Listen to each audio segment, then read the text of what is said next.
Bhagavad Gita 15 chapter Purushottama యోగం. ఈ అధ్యాయంలో ఈ సమస్త జగత్తుకి కూడా కర్తను హర్తను సర్వశక్తిమంతుణ్ణి అందరినీ కూడా నియమించేవాడిని నేను, సర్వవ్యాపిగా అంతర్యామిగా ఉన్నది నేను అని చెప్పటమే ఈ పురుషోత్తమ యోగము. అంటే ఇంతకు ముందు ఏవైతే త్రిగుణాలు ఉన్నాయో ఆ త్రిగుణాలకి అతీతంగా ఉన్నానన్నాడు. అది మళ్ళీ అనన్యమైన భక్తి ఉన్నవాళ్ళకి ఆ భగవత్ లక్షణాలు ఎవరిలో అయితే పూర్ణంగా ఉంటాయో వాళ్ళ మనస్సు ఈ ప్రపంచం నుంచి దూరమైన కారణంగా ఎల్లవేళలా పరమాత్మ యందే రమించగలదు అని చెప్పాడు.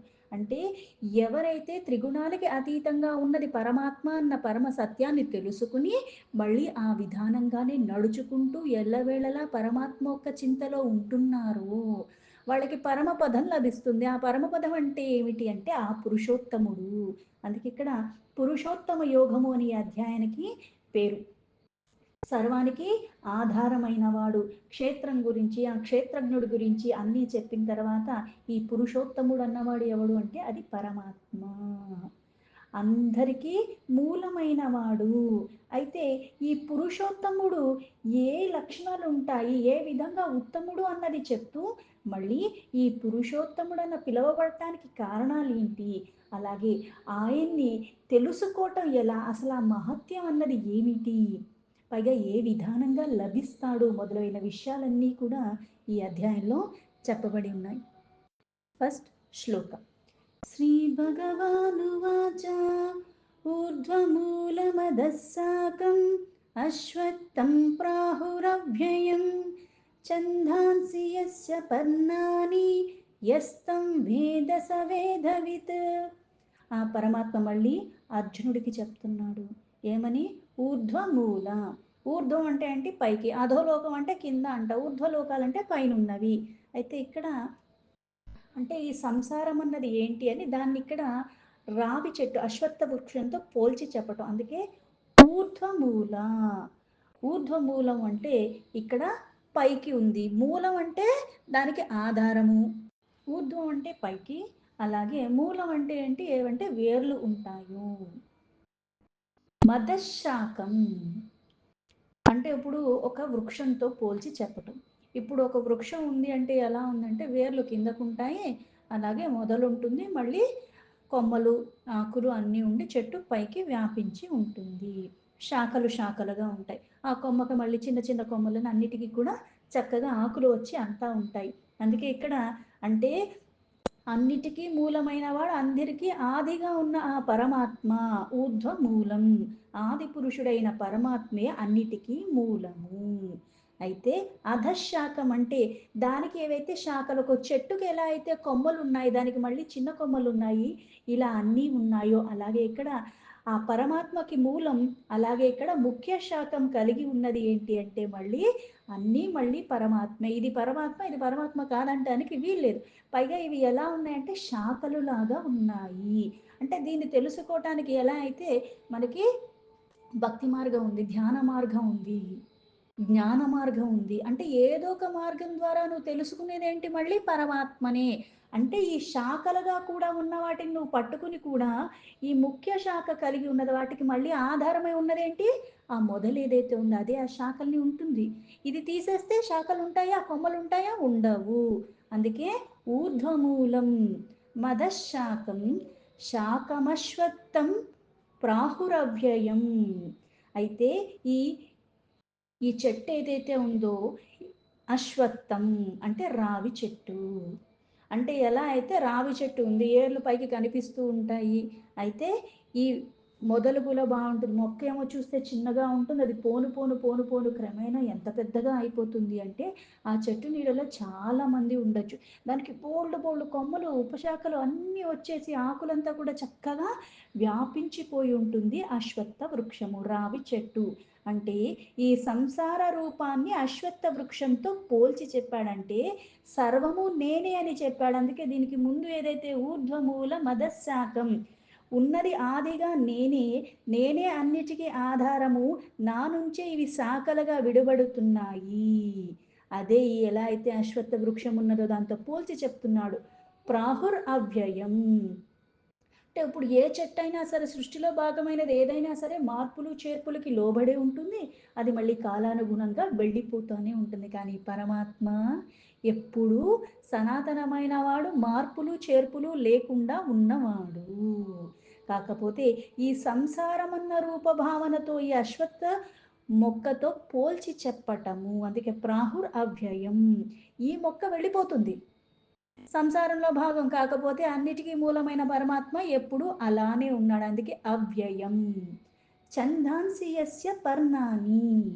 ఛందాంసి అంటే ఏంటి అంటే మళ్ళీ వేద మంత్రాలు. వేదాలేవి మళ్ళీ దానికి ఉపశాఖలుగా మళ్ళీ ఉన్నాయి. ప్రతిదానికి శాఖలున్నాయి. అయితే ఈ వేద మంత్రాలు గాని వేదంలో చెప్పబడి ఉన్నాయి కానీ ఏది చెప్తున్నాయి అంటే ఆ వేదాలు చెప్పేవి, వేద మంత్రాలు చెప్పేది మళ్ళీ పరమాత్మ గురించే. అందుకే ఛందాంసి యస్య పర్ణాని అంటే ఎలా అయితే పర్ణం అంటే ఆకు.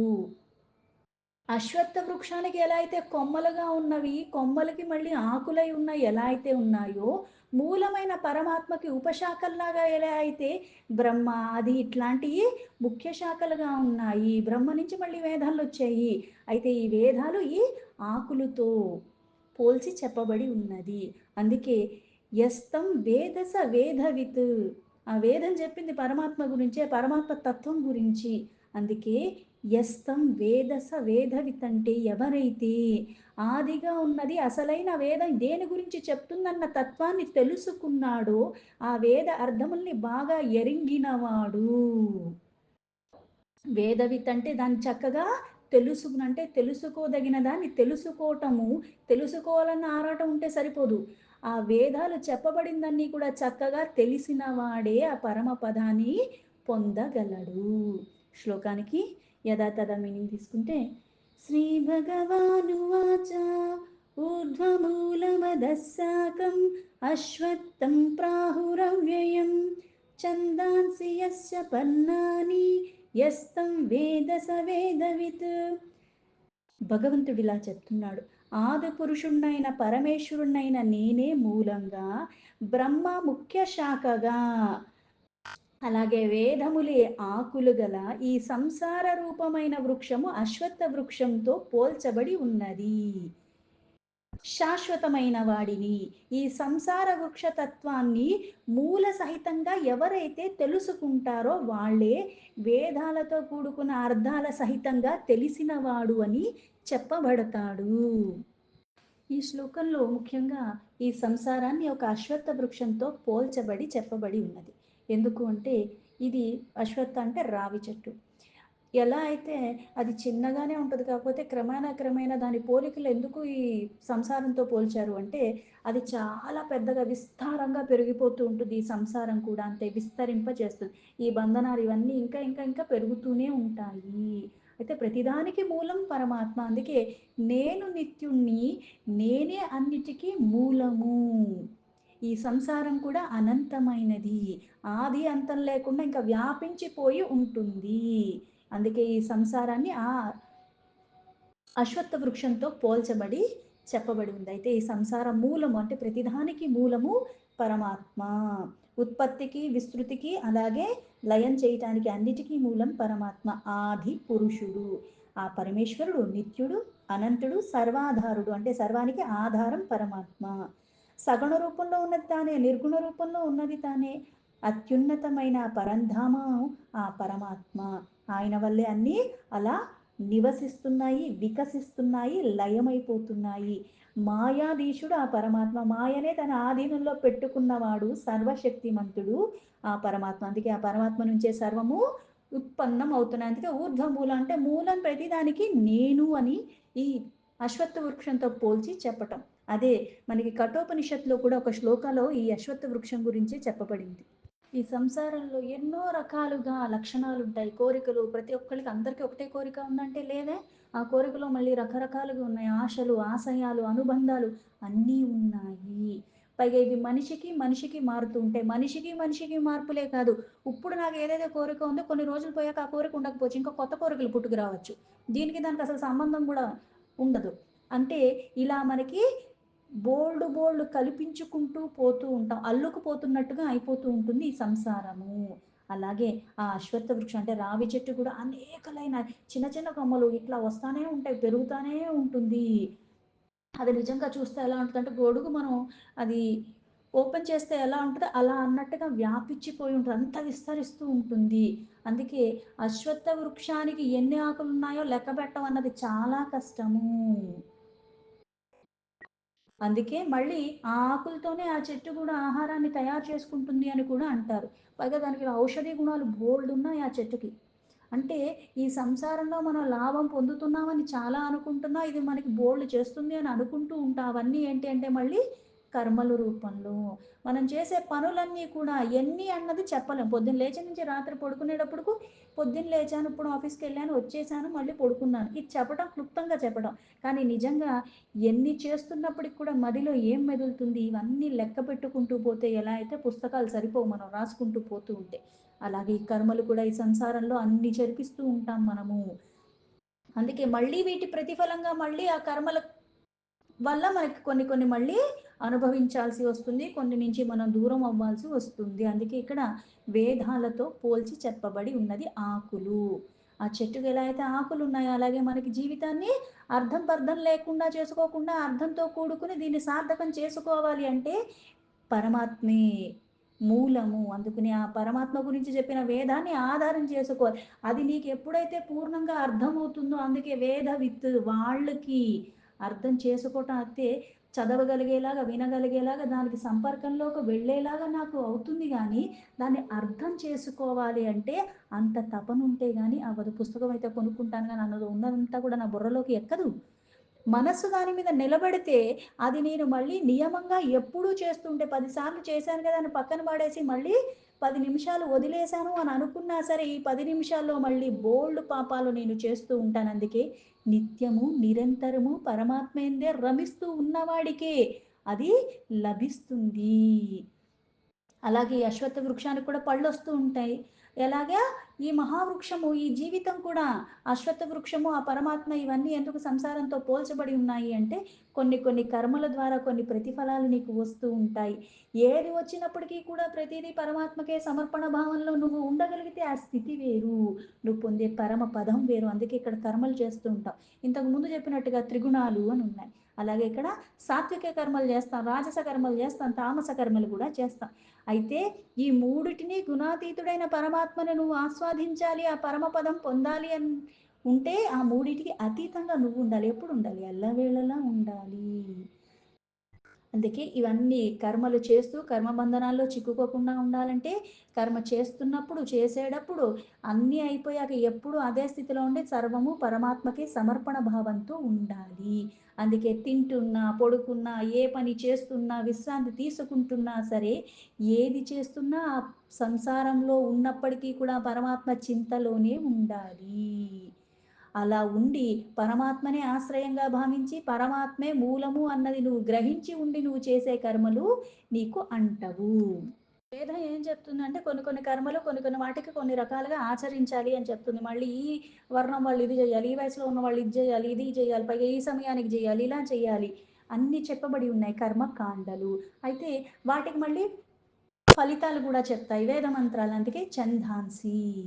అయితే ఎలా అయితే అశ్వత్థ వృక్షానికి ఆకులు ఈ వేదములతో చెప్పారో అలాగే ఇక్కడ పోషకాలన్నీ కూడా వేద మంత్రాలు అంటే ఫలాపేక్ష లేకుండా కర్మలు చేస్తూ కూడా మళ్ళీ పరమాత్మయందే రమిస్తూ త్రిగుణాలకి అతీతంగా ఉన్న పరమాత్మని నేను కూడా ఈ త్రిగుణాలు దాటి వికార రహితంగా శుద్ధత్వం అన్నది అంతరంగికంగా బాహ్యంగా ఉండి కలిగి అప్పుడు నేను చేసుకున్నది ప్రతిదీ నన్ను ఆ పరమాత్మ చెంతకు చేరుస్తుంది. ఈ చేర్చటం వల్ల నాకేమవుతుంది అంటే నిరంతరమైన జనన మరణాల చక్రాల్లో నేను మళ్ళీ పడకుండా నన్ను మళ్ళీ పరమాత్మ యొక్క సాన్నిధ్యంలోనే ఉంచుతుంది. నీ జగత్తు రూపం మళ్ళీ జననం మరణం, జననం మరణం అన్నది జరుగుతూనే ఉంటుంది. ఈ చక్రం నుంచి విడబడితేనే కదా పరమపదం లభించేది. అందుకే అవ్యయం. నిరంతరము జరుగుతున్న దాని నుంచి నువ్వు అతీతంగా వెళ్ళగలిగే స్థితి అప్పుడొస్తుంది. అందుకే ఇక్కడ కఠోపనిషత్తులో కూడా చెప్పబడింది ఏంటి అంటే ఊర్ధ్వమూలో అవక్షాక ఏషో అశ్వత్థ సనాతన తదేవ శుక్రం తద్బ్రహ్మ తదేవామృతముచ్యతే. తస్మిన్ లోకాః స్థితాః సర్వే తదూనాత్యేతి కశ్చన ఏతద్వై తత్. అంటే ఈ అశ్వత్థ వృక్షం అంటే ఇక్కడ మళ్ళీ పరమాత్మ ఊర్ధ్వమూలం అని చెప్పానంటే పరమాత్మే సనాతనమైన వాడు. పైగా నీళ్ళల్లో ఎప్పుడైతే ఇప్పుడు వేర్లు పైకి ఎక్కడన్నా ఉంటాయి ఆ చెట్టుకి ఉండవు. అంటే ఈ సంసారాన్ని పోల్చేది ఏంటంటే అంతా భ్రాంతి నీకు కలగ చేస్తుంది. తలకిందులుగా నిలబడి ఉన్నట్టుగా రావి చెట్టు ఎప్పుడు కనిపిస్తుంది? నీళ్ళల్లో దాని ప్రతిబింబం చూస్తే అప్పుడు కనిపిస్తుంది. అయితే జీవితాన్ని దాంతో పోల్చి ఎందుకు చెప్పారంటే ఎందుకు వేర్లు పైకి ఇవి ఉంటాయి అవి ఉంటాయి తలకిందులుగా అని ఎందుకు చెప్పారు? అది ప్రతిబింబం. అంటే ప్రతిబింబం నిజమా అంటే కాదు. ఇక్కడ ఉంది అక్కడ కనిపిస్తుంది.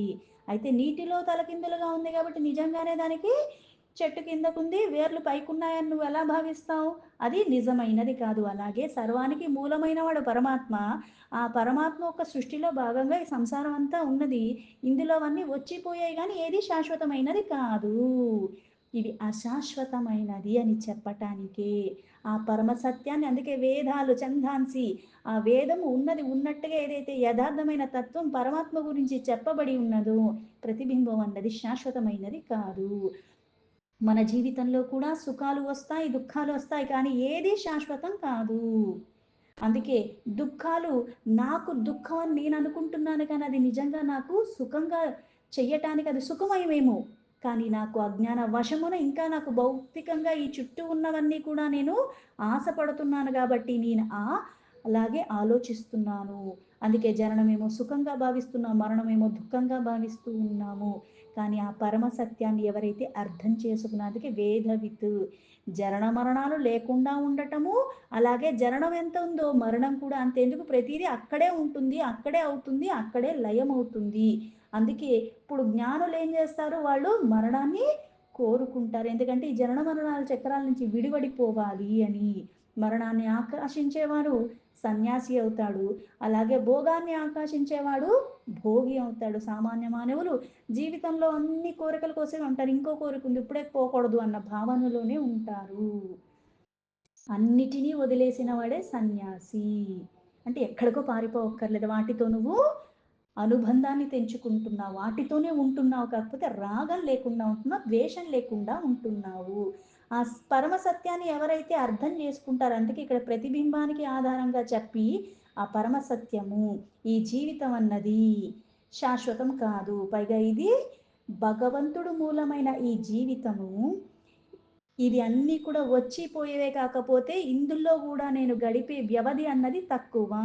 అందుకే ధ్యానం నామం ఇలా నేను ఏది చేసినా సేవ చేసినా సరే ఆ పరమాత్మ చింతలో ఎప్పుడైతే నేను చెయ్యగలనో అప్పుడు ఈ జన్మ సార్థకం అవుతుంది. అప్పుడు నేను అది చక్కగా ఆ పరమాత్మ ఒక తత్వాన్ని అర్థసహితంగా తెలుసుకున్నట్టు. యజ్ఞాలు యాగాలు పూజలు ఇట్లాంటి క్రతువులు బోల్డ్ చెప్పారు. నిత్యకృత్యాలు కొన్ని ఉన్నాయి నైమితకు అప్పుడప్పుడు చేయవలసినవి బోల్డ్ ఉన్నాయి. ఇవన్నీ ఆచరిస్తూ ఆచరిస్తూ అంటే అన్నిటితో సంపర్కం ఉంటూ కూడా దేని మీద మమత అహంకార అలాగే రాగ ద్వేష ఇవేవి లేకుండా ద్వంద్వాలకి అతీతంగా పరమాత్మ యందే స్థిరత్వంతో ఉండగలగటము చంచలత్వాన్ని వీడగలగటము. అందుకే ఈ మహావృక్షాన్ని సంసారంతో పోల్చి చెప్పారు. కర్మల ఫలితాన్ని కూడా నువ్వు ఆశించకుండా జన్మ మరణం అన్నది ఎక్కడా కూడా నీకు మళ్ళీ ఆశ లేకుండా ఉండటము నిరాశకి లోబడకుండా ఉండటము ఆ పరమాత్మ యందే ఆనందంగా రమిస్తూ ఉండటము. ఇందులోంచి బయటపడాలి అంటే పరమపదం పొందాలంటే మాయని దాటాలి. ఆ మాయని దాటాలంటే నీకు ఆధారం ఏంటి? మళ్ళీ పరమాత్మ. నిత్యధామానికి నేను వెళ్ళాలి అంటే ఆ పరమాత్మను ఆశ్రయించాలి. పరమాత్మ ఎక్కడున్నాడు? సర్వవ్యాపిగా ఉన్నాడు. ఏది చూసినా భేదభావం లేకుండా నేను అలా చూడగలిగే స్థిరబుద్ధి స్థిరత్వము నాలో ఉంటేనే తలకిందులుగా ఉన్న ఏదున్నా ఏది సత్యము ఏది అసత్యం అన్నది నాకు చాలా చక్కగా గ్రహించగలిగే స్థితిలో ఎల్లవేళలా నేను ఉంటేనే అది సాధ్యము. వృక్షం అంటే వేర్లు దాని మొదలు అలాగే శాఖలు కొమ్మలు ఆకులు అన్నీ కలిపితేనే పూర్ణంగా ఎలా అయితే ఉందో అలాగే ఇక్కడ మూల సహితంగా అంటే ప్రతిదానికి మూలం పరమాత్మ సర్వశక్తి మంతుడు. మాయ కూడా తన దాంట్లో ఒక భాగమే. అయితే నువ్వు మాయని దాటాలి. ఈ జగత్తులో మాయ వ్యాపించి ఉన్నది. అయితే ఇక్కడ నాశనమైపోయే సర్వము అయినప్పటికీ కూడా నాశరహితమైనది ఒక్కటి ఉన్నది. అదే పరమాత్మ. ఈ ఆకర్షణలో చిక్కుకోకుండా స్పష్టంగా మాయాధీశుడైన పరమాత్మను చేరాలంటే మాయను దాటాలి. ఆయన్నే శరణు చేసుకుంటూ నా కర్తవ్యాన్ని నేను విస్మరించకుండా నేను కర్తవ్యాన్ని చేసుకుంటూ వెళ్ళిపోతూ ఈ బంధనాల నుంచి అన్నిటికీ కూడా అతీతంగా నేను ఉండగలిగే స్థితిలో ఉండాలంటే మళ్ళీ వేదమే ఆధారంగా దాన్ని పట్టుకుని దాన్ని ఆశ్రయించి నా క్రతువులు నేను చేసుకుంటూ వెళ్ళిపోవాలి. దాన్ని చక్కగా తెలుసుకోగలిగితేనే శరణు పరమాత్మని వేడాలి. సకల వేదాల తాత్పర్య సారాన్ని నేను గ్రహించే స్థితిలో ఉండాలి. అప్పుడే వేద విధుడు ఆ పరమాత్మని పొందగలరు. ఇది తెలిసింది కదా అంటే ఇవ్వరు. ఎలా అయితే ఎగ్జామ్లో అన్ని సబ్జెక్ట్స్ ఉంటాయి, అన్ని పాస్ అయితేనే నెక్స్ట్ క్లాస్కి పంపిస్తారు. ఒక్కటి నాకు 100/100 వచ్చింది, వేరేవన్నీ 10 వచ్చినాయి అంటే కుదురుతుందా? అంటే అన్నిటిలో ఒకలాగా లేడు. అందుకే ఇక్కడ చెప్పింది వేదవిత మూలాన్ని తెలుసు, ఆ తాత్పర్యాన్ని సరిగ్గా తెలుసుకున్నవాడే సకల వేదములకి. ఎందుకంటే అన్నీ పరమాత్మే. అయితే పరమాత్మ గురించి ఒక్కొక్క కోణం నుంచి ఒక్కొక్కటి చెప్పబడింది కానీ ఇంతే అని ఎక్కడా చెప్పటానికి వీలు లేదు. దాని సారాన్ని మొత్తం గ్రహించగలిగినప్పుడే ఆ వేద విధులవుతారు. ఈ సంసారం అన్న వృక్షాన్ని ఆ అశ్వత్థ వృక్షంతో అందుకు పోల్చబడి చెప్పబడి ఉన్నది. ప్రయత్నం విడవకుండా ఉండాలి. అలా ప్రయత్నం కొనసాగించిన వాడే మాయని దాటగలడు. ఏదన్నా ఒక అలవాటు 21 రోజులు చేస్తే నాకు వచ్చేసింది శాశ్వతంగా అనుకుంటే ఎలా కుదురుతుంది? రేపు నేను చేయకపోవచ్చు. కాకపోతే ఆ తపన ఉండాలి. నాలో మార్పులు 21 రోజు చేశాను. అప్పుడు వాటికి నేను అలవర్చుకుని మళ్ళీ ప్రయత్నపూర్వకంగా దాని లాభాన్ని నేను పైగా నా జీవితంలో అది తెచ్చిన మార్పుల్ని కూడా నేను గ్రహించగలిగే స్థితిలో ఉంటూ క్రమేణా దాన్ని విడవకుండా ఇంకా చేసుకుంటూ వెళుతూ ఉంటేనే దాన్ని నేను జయించగలను. లేకపోతే ఈరోజు ఈ కోరిక కలిగినట్టుగా ఇది కొన్ని రోజులు ఆచరిస్తాను. మళ్ళీ ఇంకోటి ఇలా వెతుక్కుంటూ పోతే కాదు. ఏదైనా ఆ పరమాత్మయే అన్న భావనలో భేద భావన లేకుండా దాన్ని తెలుసుకునే ప్రయత్నం విడవకుండా ఉండాలి. ఎందుకంటే ఈ భవసాగరంలో మాయ అన్నది ఎప్పుడు నీ పక్కనే ఉండదు. ఒక్క క్షణం చాలు.